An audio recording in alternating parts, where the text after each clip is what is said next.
여러분 안녕하십니까? 뉴스투데이 제주입니다. 제주도 의회 도정 질문 첫날인 오늘 외국 영리병원과 대규모 개발 사업이 쟁점이 될 전망입니다. 제주도 의회는 오늘 오전 10시 원희룡 도지사를 출석시킨 가운데 제주 현안에 대해 도정 질문을 벌입니다. 도 의원들은 외국인 카지노 정비 방향과 복합 리조트와 초고층 빌딩 등 대규모 개발 사업의 처리 방향, 그리고 쌍월병원에 대한 도정 방침 등을 집중 질의할 것으로 예상됩니다. 한편 도의회는 오는 17일 이성문 교육감을 상대로 교육행정 질문도 벌입니다. 제주 옛 마을의 원형을 오롯이 간직하고 있는 성읍 민속마을을 유네스코 세계문화유산으로 등재시키자는 움직임이 일고 있습니다. 훼손된 마을 원형 복원과 제주 전통에 대한 관심이 중요한 과제로 떠오르고 있습니다. 홍수연 기자입니다. 조선시대 500년 동안 제주 동남부 정의현청 소재지였던 성읍 민속마을. 제주의 전통 초가와 도라르방을 비롯한 유형문화재는 물론 민요와 전통 술제조 등의 무형문화재가 그대로 남아있어 지난 1984년 국가 중요 민속문화재로 지정됐습니다. 이 마을 주민들은 10여 차례 넘는 회의를 거쳐 경주 양동마을과 안동 하회마을에 이어 유네스코 세계문화유산 등재를 추진하기로 의견을 모았습니다. 1차적으로 성곽 안내 보존을 해서 이제 관광이 그 성곽 안쪽에 많이 올 수 있도록 노력해서 이제 주민의 그 관광 산업을 많이 승화시킬 수 있도록 노력하려고 주민들은 많이 참여하고 있습니다. 행정도 적극적입니다. 제주도는 올해를 성읍 민속마을 역사복원 원년으로 삼고 35억 원을 들여 본격적인 마을 옛 모습 찾기 사업을 시작합니다. 우선 무너진 성곽 6곳과 가옥 10채를 원형대로 정비하고 서문루 해체 복원과 관아지 발굴 조사를 실시합니다. 특히 마을 안길에 깔려있는 이 같은 아스팔트를 걷어내고 옛 흙길을 되살리는 작업도 추진됩니다. 문화재가 집중된 성곽 안 차량 통행을 제한하고 관광객들이 오래 머물며 체험할 수 있는 다양한 상품과 프로그램이 마련됩니다. 세계적으로 보편타당하다라고 하는 그런 가치를 얘기하는데 그 와중에 그 지역 문화에 대한 그 독특한 그 정체성이라는 부분들이 많이 살아 있어야 됩니다. 등재 목표 시기는 오는 2019년. 제주의 전통을 간직한 성읍 민속마을이 세계인의 문화유산으로 거듭날 수 있을지 주목됩니다. MBC 뉴스 홍수연입니다. 앞으로 4.3 희생자의 며느리도 진료비 지원 대상에 포함됩니다. 제주도에 따르면 4.3 희생자의 며느리들은 그동안 제사와 분묘 관리를 맡아왔지만 4.3 특별법상 유족 범위에서 제외돼 진료비 지원 혜택을 받지 못하고 있습니다. 이에 따라 제주도는 61살 이상 며느리에게는 진료증을 발급해 지정 병원을 이용할 경우 외래 진료비의 30%를 감면해 줍니다. 제주도는 오는 18일부터 진료증 발급 신청을 받고 있는데 현재 국내에 살고 있는 61살 이상 희생자 며느리는 6천여 명으로 파악되고 있습니다. 올해 감귤 생산량이 예상보다 늘어날 것으로 전망되고 있습니다. 여름철 낮은 기온과 강풍으로 비상품 감귤도 많아질 것으로 예상돼 감귤 품질 관리와 제값받기는 열매 속기에 달렸습니다. 권혁태 기자가 보도합니다. 가을 기운이 물씬 묻어나는 감귤원. 무성한 가지 사이로 농민들이 작은 감귤을 따내기 바쁩니다. 올해 예상 감귤 수확량은 55만 7천 톤. 지난 5월 조사 때보다 4만 5천 톤 늘어났습니다. 작은 것들은 수확하는데 인건비가 들고 또 운반비 들고 그래서 돈이 될 것 같지만은 실질적으로 적과하는 것만이 돈이 되는 감귤이 될 것 같습니다. 작은 열매가 많은 상황에서 올해 일부 일본과의 유통이 허용돼 전체적인 품질 하락에 대한 우려도 높습니다. 열매 속기가 제대로 이루어지지 않을 경우 자칫 비상품 감귤의 대량 유통 사태도 생길 수 있기 때문입니다. 결국 이달 말까지 열매 속기가 올해 감귤 품질과 가격의 주요 변수가 될 것으로 보입니다. 올해 같은 경우에는 열매가 떨어지는 생리납 가기에 저온이 계속됨으로 해가지고 생리납 가기가 생각보다 좀 적게 됐습니다. 그리고 6월 달에 과일이 어릴 때 강풍이 시작됐고 7, 8월 달에 태풍이 두세 차례 지나감에 따라 가지고 바람에 의해서 상처난 과일이 상당히 많은 걸로 그렇게 조사가 됐습니다. 특히 서귀포 지역의 경우 평년보다 강수량이 많았기 때문에 감귤 당도 관리에도 주의를 기울여야 합니다. MBC 뉴스 권혁태입니다. 제주도는 노지 감귤 상품 규격을 변경한 내용의 감귤 생산 유통조례 시행규칙 개정안을 입법 예고했습니다.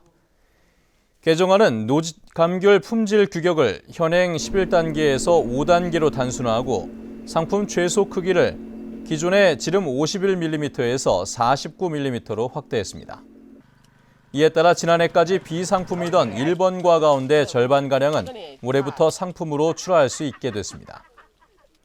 한편 관측 조사 결과 감귤 생산 예상량이 55만 톤을 10% 이상 초과할 경우 상품 규격인 8번과도 비상품으로 처리하게 됩니다.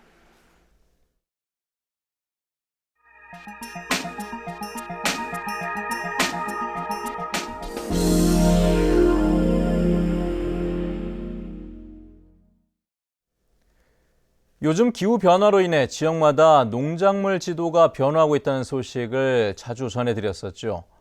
기온이 높아지면서 여주와 커피처럼 더운 곳에서 자라는 농작물이 우리나라 중부지방에도 자리를 잡아가고 있다고 합니다. 충주문화방송 한승원 기자의 보도입니다. 철기둥을 감싼 덩굴 아래로 홍란 오이처럼 생긴 여주라는 열매가 한가득 매달려 있습니다. 원래는 인도 등 아시아 열대 지역에서 자라는 박과식물. 고혈압 등에 좋다는 소문과 함께 고소득 작물로 뜬다고 해서 올해부터 재배를 시작했습니다. 여주는 6월 말부터 첫 서리가 내리는 10월 중순 정도까지 계속해서 수확할 수 있습니다. 우리나라 당환자가 많으니까 한번 그쪽이 좋다라 가지고 한번 그냥 사회생활한 경험을 한번 시작하게 됐어요. 미얀마 등 아열대 기후에서 자라는 왕토란도 등장했습니다. 줄기는 일반 토란의 2배, 열매는 10배 이상 큰데 다음 달 수확을 앞두고 현재는 50% 정도 자랐습니다. 왕토란은 일반 토란과 달리 아린 성분이 없고 고구마와 밤을 섞은 듯 맛이 담백합니다. 지금 쌀 개방이 된 우리나라 그 시점에서 장래 식량 자원으로서 좀 가치가 있다고 보고요. 열대작물인 커피도 중부권인 충북에서 열매를 맺었습니다.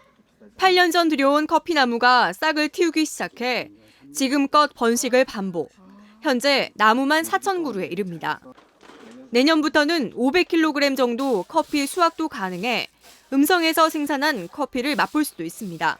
국내에서 이렇게 날씨 온도 편차가 심한 데서 키워나가는 게 사실은 쉽지가 않았고 스스로 하다 보니까 한 3, 4년 동안은 씨앗을 많이 버렸죠. 기후변화와 함께 시작된 농작물 지도의 변화. 이제 충북도 뜨거운 작물이 뜨고 있습니다. MBC 뉴스 한승원입니다.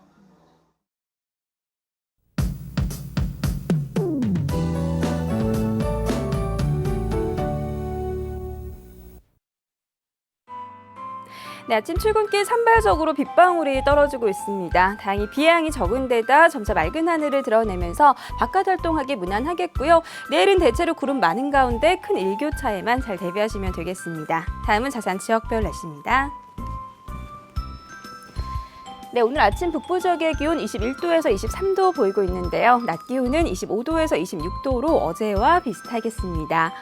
현재 대정의 기온 20도, 한림과 고산 22도, 낮에는 27도에서 28도가 예상됩니다. 네, 남부 지역은 평년 기온을 2도에서 3도가량 웃돌면서 활동량이 많다면 여전히 조금 덥겠고요.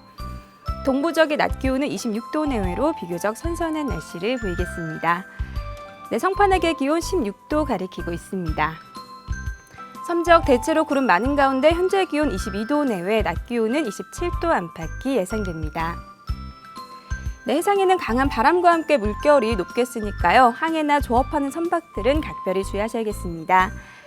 현재 광주공항에는 비가 오고 있고 그 밖의 공항 구름만 지나고 있습니다. 네, 이번 주 수요일과 목요일에는 비 소식이 있는데요. 비가 그치고 나면 가을도 한층 더 깊어질 전망입니다. 날씨였습니다. 경찰이 통신 장비 관리에 소홀한 것으로 나타났습니다. 경찰청이 새정치민주연합 김현 의원에게 제출한 국정감사 자료에 따르면 제주지방경찰청은 2009년 정보통신장비 8점을 잃어버리는 등 지난 2008년 이후 16점을 분실했습니다. 장비별로는 휴대용 무전기가 6개, 휴대전화 조회기가 4개 등이었습니다. 이어서 문화예술계 소식과 생활 정보를 이미정 아나운서가 전해드리겠습니다. 제주 장애인 연극제가 오는 18일까지 제주도 문예회관 소극장에서 열립니다. 오늘 개막작인 해피엔딩을 시작으로 매일 저녁 7시 공연이 펼쳐집니다. 제주시와 주한 인도대사관은 오늘부터 사흘 동안 제주아트센터에서 제주 인도 문화제를 개최하는데 사진전과 요가체험, 영화 상영 등으로 꾸며집니다. 서귀포 서예 초대작가회는 오늘부터 오는 21일까지 소암기념관에서 회원전을 마련합니다. 국악협회 제주도지회는 내일 저녁 7시 30분 제주도 문예회관 대극장에서 제주소리와 춤의 향연을 공연합니다. 제주현대미술관은 오는 20일과 21일 이틀 동안 자연 속 아트 캠프를 운영하기로 하고 참가 가족을 모집하고 있습니다. 시인이자 수필가인 정희원 씨가 첫 번째 시집 봄사는 잠을 못 잔다를 펴냈습니다. 이 책에는 아침 새소리와 꽃소리 떨리네 등 65편의 시가 실렸습니다. 제주시 연호로에 있는 미래전력은 격리사무원 1명을 채용합니다. 급여는 월급 120만 원 이상으로 자세한 사항은 712국에 3881번으로 문의하시면 됩니다. 생활문화정보 이미정입니다. 어젯밤 8시쯤 서귀포시 서흥동의 한 다세대 주택 2층에서 불이 나 건물 일부와 가재 등을 태워 소방서 추산 400만 원의 재산 피해가 났습니다. 이 불로 거실에 있던 90살 송모 할아버지가 연기를 마셔 병원으로 이송됐고 주민 10여 명이 대피하는 소동이 벌어졌습니다. 소방당국은 안방에서 불이 시작된 것으로 보고 정확한 화재 원인을 조사하고 있습니다. 한국토지주택공사는 서귀포 지역 저소득층 주거 안정을 돕기 위한 기존 주택 전세 임대 지원 대상자를 오늘부터 이틀 동안 모집합니다. 모집 가구는 모두 100세대로 85제곱미터 이하 국민주택 규모 주택을 대상으로 최고 4,500만 원까지 지원합니다. 신청 자격은 서귀포시에 거주하는 무주택 세대주로 국민기초생활보장수급자나 보호대상 한부모 가족이어야 합니다. 세월호 참사로 여객선 운항이 중단된 제주 인천 항로에 5,900톤급 화물선이 오는 23일부터 운항합니다. 해양수산부는 제주 인천 항로에 여객선이 투입되기 전까지 한시적으로 제양 항공해운 화물선 KS 헤르메스5가 일주일에 3차례 운항한다고 밝혔습니다. 또 제주와 경인항 노선도 다음 달 초부터 미래해운 소속의 6,500톤급 화물선이 운항할 예정입니다. 제주도 마을 어장의 75% 정도가 해조류 부착이 가능한 암반이 분포하고 있는 것으로 조사됐습니다. 수산자원관리공단은 제주도 전체 마을 어장 90곳을 조사한 결과 조사 면적 125제곱킬로미터 가운데 75.2%인 94제곱킬로미터의 암반이 분포했다고 밝혔습니다. 암반 분포 면적을 보면 구자와 한림, 서귀포 어장은 넓은 반면 대정과 한경, 안덕은 비교적 좁은 암반 분포를 보였습니다.